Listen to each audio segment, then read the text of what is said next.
What's up? How you doing? Here we are. Beautiful Sunday. Beautiful Sunday. Very warm, dry, very slight breeze. I want to say nothing. I want to say maybe like 0.003 miles per hour north to south. That's what it feels like. I have some pomegranate juice right here. Langer's Farmers fresh pressed pomegranate. Juice is not from concentrate. Not from concentrate. Look at that. Pomegranate. I love pomegranate.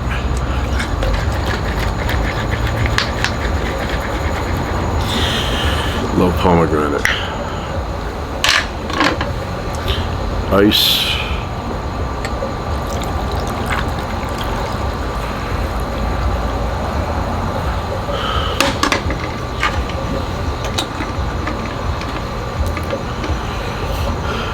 Cheers. Delicious. I want to say pomegranate is my favorite fruit. I've been eating it since I was about that big. That big. My father would bring some from the grocery store, those big ones, and I would cut it and peel the skin off. And then while watching television, I would slowly work my way through it. Delicious. Now you can buy the juice, and I love the juice. I could drink two of those in half hour. So refreshing. Much better than Kool-Aid. Pomegranate. I could live off of pomegranate. Love that.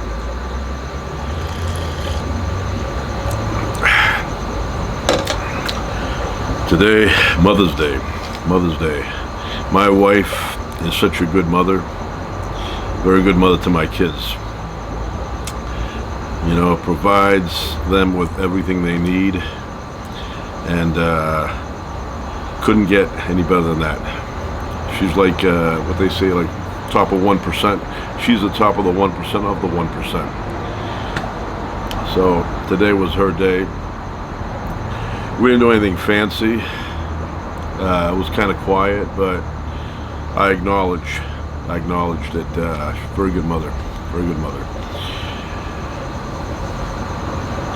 Earlier, the LAPD was flying around, and I could hear them on their bullhorn thing. I don't know what they were saying. I want to tell them nobody can understand you from that height, but I could hear them flying by and talking.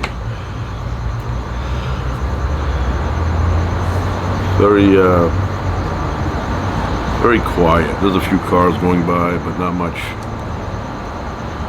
You know what I miss? The old days? Department stores. Love department stores. It's very satisfying. But when I was a kid, we would go to the mall, and I would disappear. Unlike now, kids hang around the parents. Back then, I would vanish. The second when I went through Sears, I was gone. I didn't go with my parents to check out the Slacks or the Tough Skins or any of that. My father would go to the tool section. I had my own agenda, and then I'd get lost. A few times I had to page them. I don't know where they went. I was searching, and I thought, when you were a kid, I thought that was the last time I would see my parents. That's how bad sometimes it would get. I couldn't find them. I would go around and around and around, and at some point I'm thinking, I don't think I'm going to see them again. And then I would page them. Call my father to the front, and then he would find me there. I would do it as a last-ditch effort, right? Last-ditch effort. Ditch effort, no ED. And my daughter, my older one, she would do the same thing to me. We would go into a record store or something, and she would see I'm standing right there, and she would go like 30 feet away where the desk is, and she would say, I can't find my father, can you page him? And then I would hear Nick to the front, and I would turn around and see her over there laughing. I don't know how many times she paged me, knowing that I was right there. Like, she would walk away from me slowly and go and get me paged. Yep.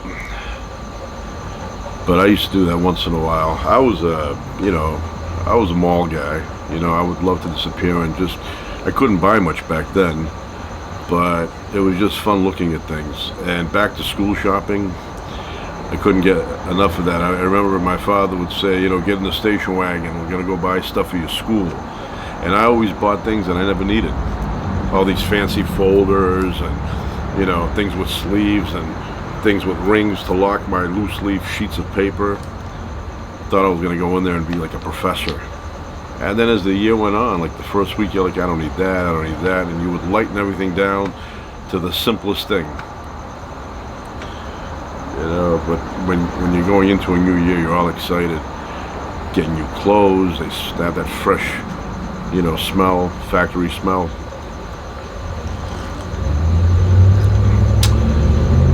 Tons of pens, pencils, backups to backups.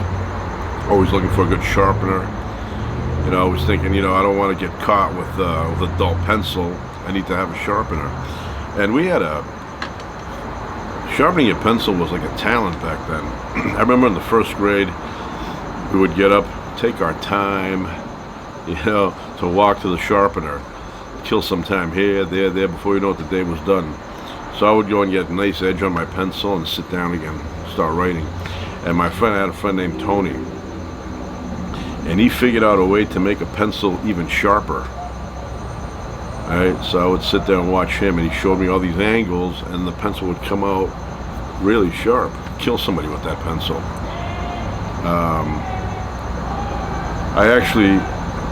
I got stabbed twice with a pencil in school. I still have the graphite mark. It's like a tattoo. Still have that. He's going home, get a kiss from his mom. So, yeah, I would buy all these erasers and pencils, and you know, I bought all these pencils mostly to do punishment with. Teacher would say, "Come up here. You're gonna write this 1,000 times. I will not talk in class while the teacher is teaching." I'd sit at night writing it.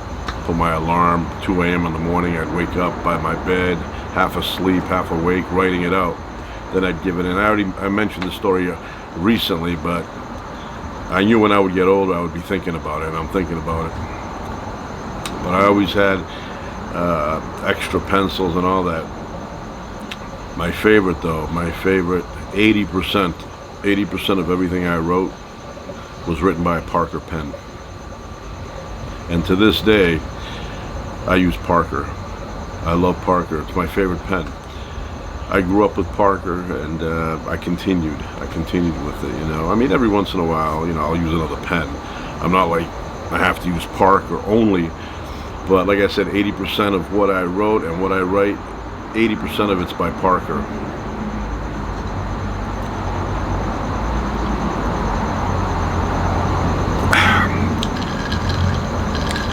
I'm connected to that pen. I don't know why, but you know, I think I started using it either in 2nd or 3rd grade.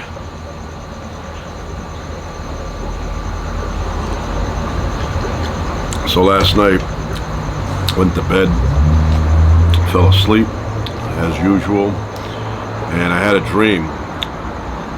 And I'm in a department store with my wife. I was there with my bride, and we're shopping, and then I notice there's like a little kiosk section, but it's like tables, not stand-up things. And I look over, it's my friend from high school, my friend Vinny. And I went over to talk to him, and he kind of gave me an up and down thing, like he gained some weight. He didn't say that, but I was thinking in my head he was thinking that. And since it was my dream, that's what he was thinking, right? So we talked there, and then I said, let me introduce you to my bride. So we looked around, we found her, and I introduced him. And I'm telling you, in the dream, it looked like he was selling jewelry. That's what it looked like. I don't know, but that's what it looked like to me. Something going on here.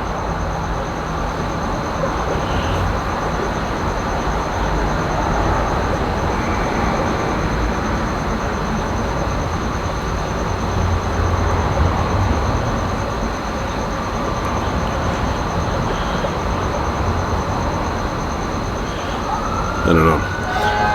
You hear the fire department way down on the other side. I'm fascinated with the big, fire trucks. Got a lot of horsepower and torque on those. Big fat tires.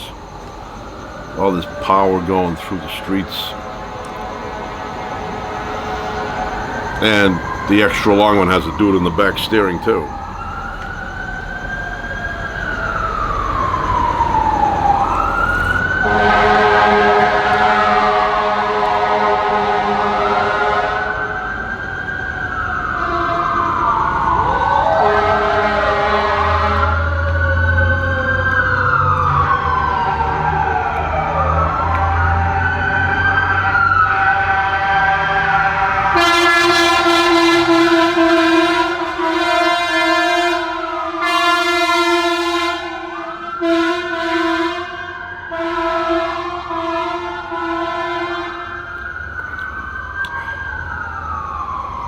I wonder if they ever get used to the stress.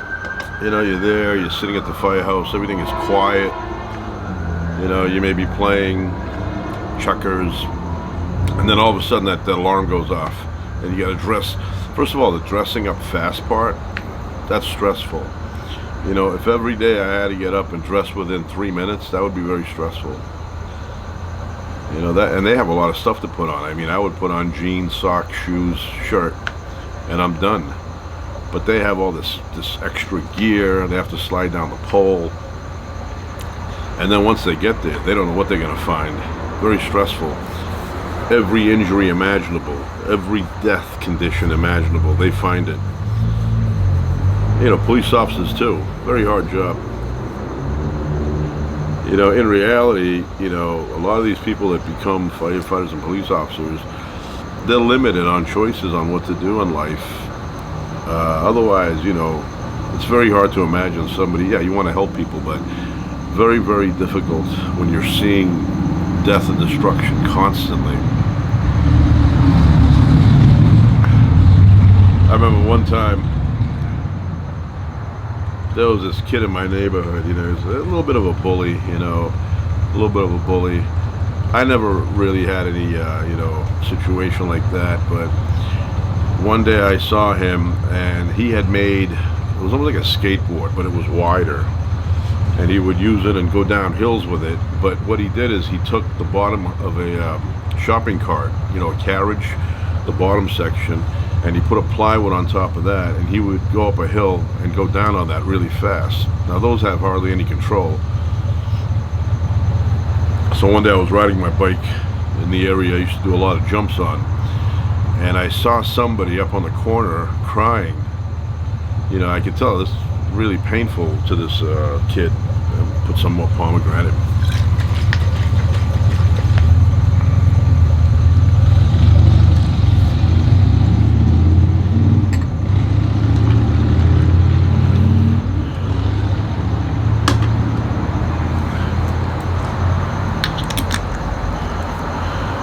So anyway, I get there, and what I saw, I was like the first one to arrive.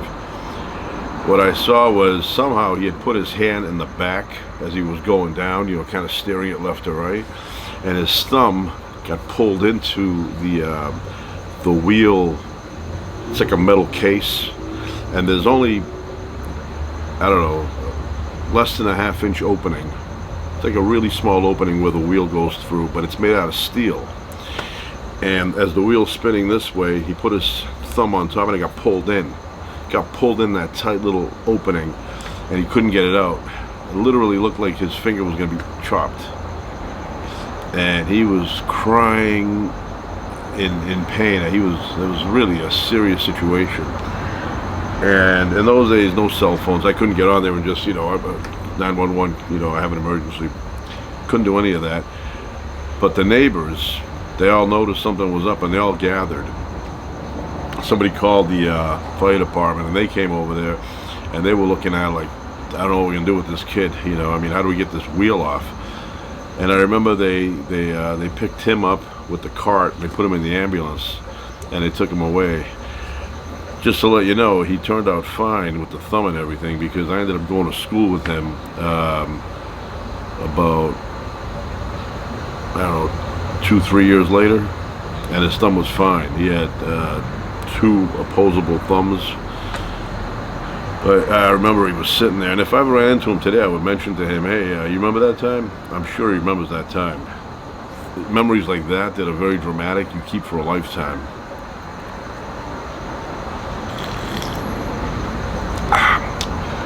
Man, this, I can't tell you how good and satisfying this is right here. Pomegranate juice.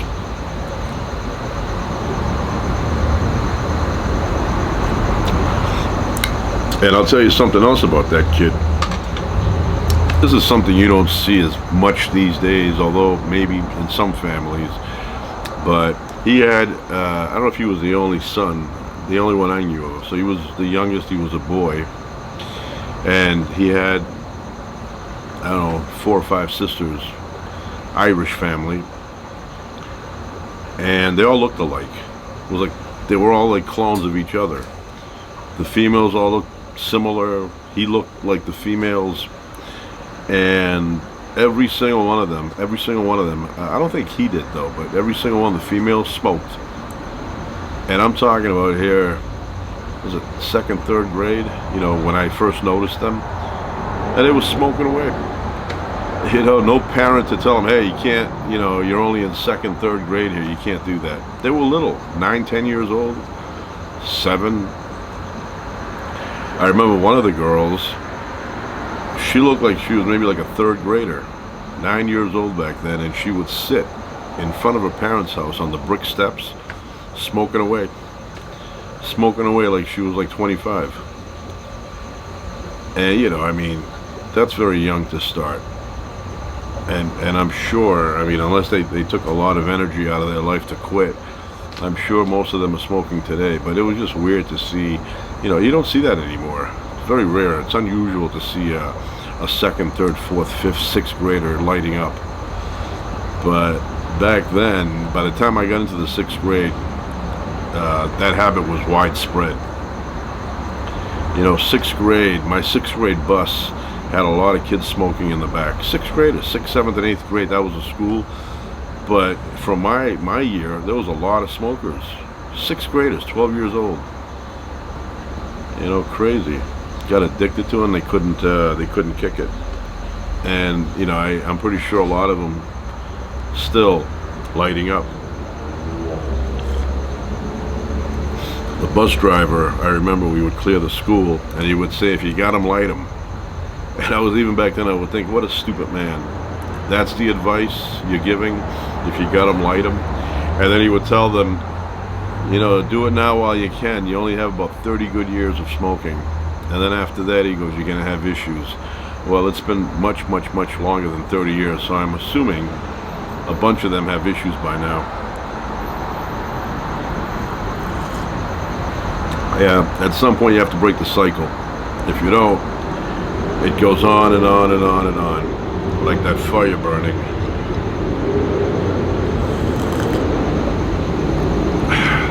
Yeah, addiction is a very bad thing, no matter what it is.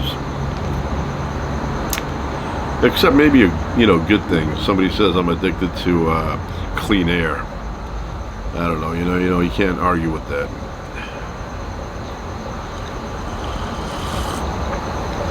You ever see ridiculous people? They want to lose weight. They start smoking. I want to tell them better to be fat than to have all that crap in your lungs sitting there.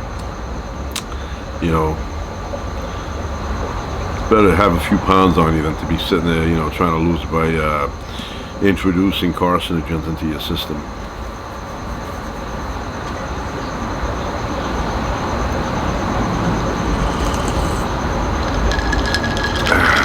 Delicious. Nothing good on television. I'm not really familiar with television these days. There was a time when, if you told me, you know, pick a night, Wednesday night, I could tell you what, you know, 8, 9, 10, and, well, 11, it was the news, but I could tell you from 8 to 10 what was playing every single night of the week. We had 3 channels, and I knew each one and what it played. I know Sundays, $6 Million Man was on. I couldn't get enough of that. But Tuesdays, Happy Days, Laverne and Shirley. Saturdays, we had The Love Boat. Loved that show. Just something about it. It was fun entertainment, good little stories. The ship, California, you know. I actually go down there now to San Pedro and hang around where that Love Boat used to be. I think Pacific Princess still goes down there. And I look at the area where in the opening credits you see people walking through, cars dropping them off. And I loved the show. I loved it. It was a guilty pleasure. It was a fun show. And then after that, Fantasy Island. Now, if you think about it, the acting was totally different than it is today. Today, the acting is more realistic. Back then, it was like a little bit, you know, you could tell it was a little fake acting. But no matter how good an actor is, you could still tell it's acting. You know, there's a difference. Marlon Brando was a great actor.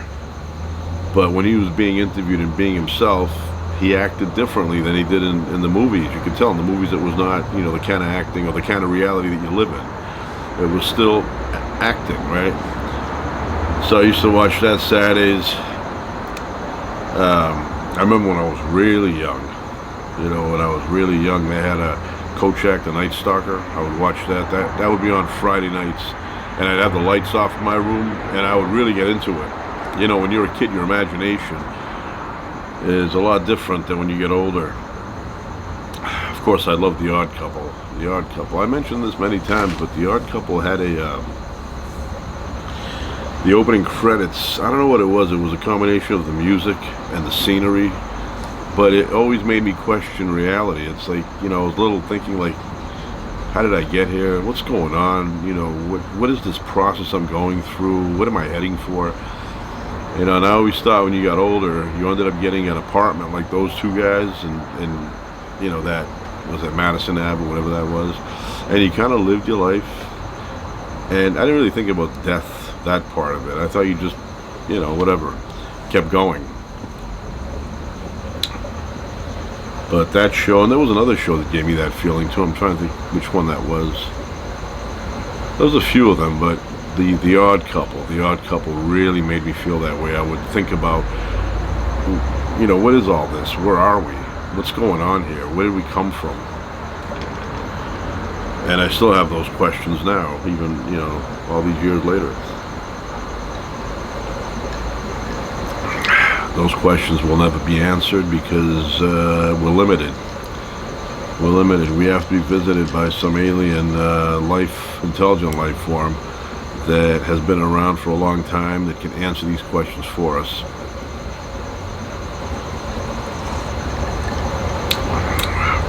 I was fascinated with airplanes back then, helicopters, but especially airplanes.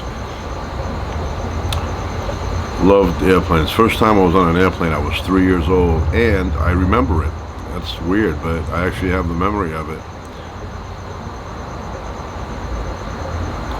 A lot of things you remember that made an impression on you when you were young. I even have memories of me crawling, not being able to walk. I remember crawling by a stereo system, and that stereo system existed way back when I was tiny. You know, I remember that. And then, of course, you get older. First grade, I remember vividly. I mean, it was like, you know, there's nothing, no fuzzy memory on those years. Kindergarten, I remember. First day of school, I remember. But I was a very adventurous person, even as a kid. I was given a lot of freedom, but I never abused the freedom. I didn't do too many, you know, nutty things like, you know, I did adventurous things.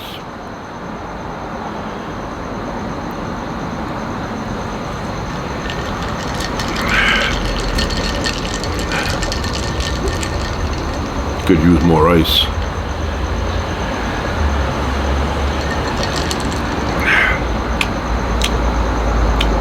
I'll tell you what I'm looking forward to, that new Karate Kid movie coming out in the end of May. Love the Karate Kid. Even though that Ralph Macchio was a bit of a wimp, he was a wimp. Alright, there's no debate on that. Just something about the original Karate Kid pulled me in. I really liked that. I loved everything about it. the mentor, Miyagi there, the school he went to, Ali. Kind of had a crush on her myself, just from the movie. Let's see what's going on here.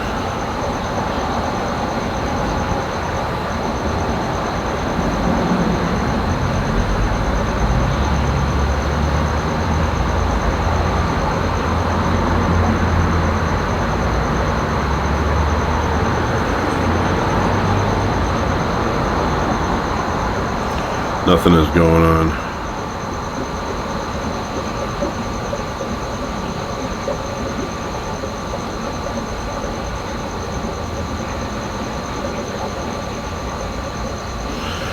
So yeah, Ali, there are some females that exist in nature that they just have the ability when they pass by anybody to create notice.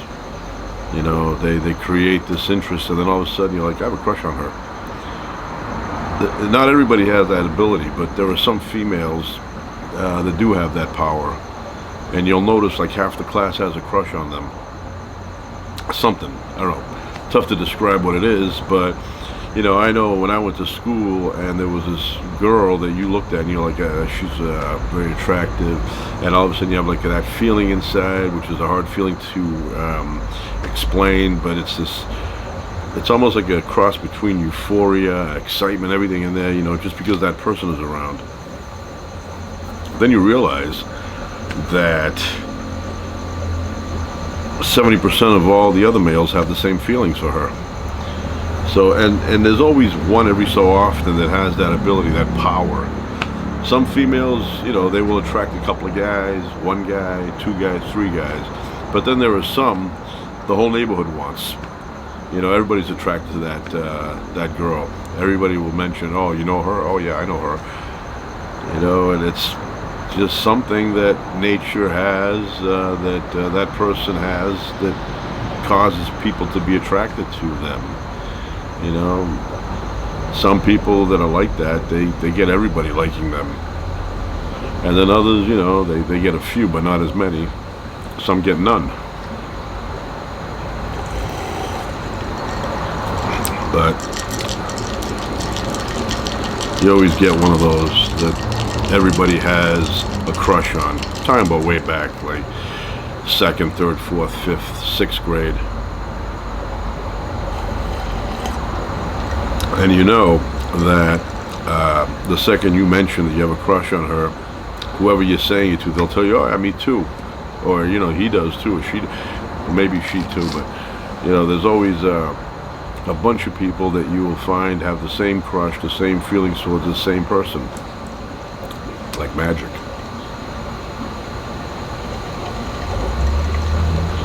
That's the power of mating in the world we live in. Which sometimes I catch myself thinking, still, what is this? Where are we? What's going on here? Here we are in a galaxy that we named the Milky Way. On the edge of one of the fingers sticking out, we're right here, right here. Quiet neighborhood. You don't hear much chatter, any chatter.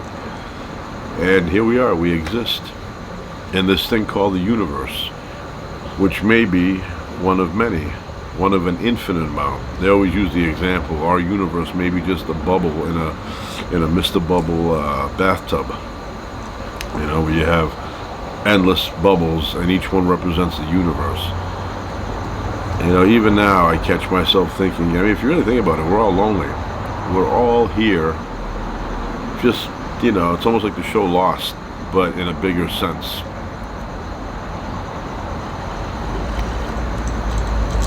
So what we do is we create meaning to keep us sane.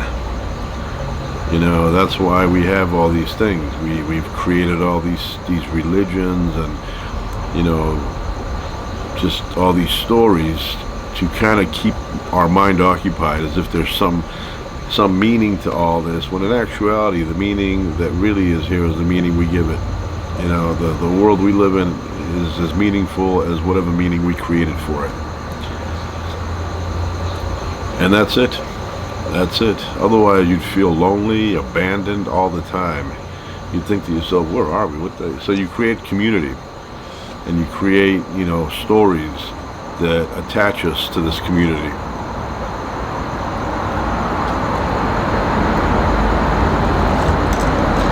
I'm running out of ice. That's a problem. I mean, there's more inside, but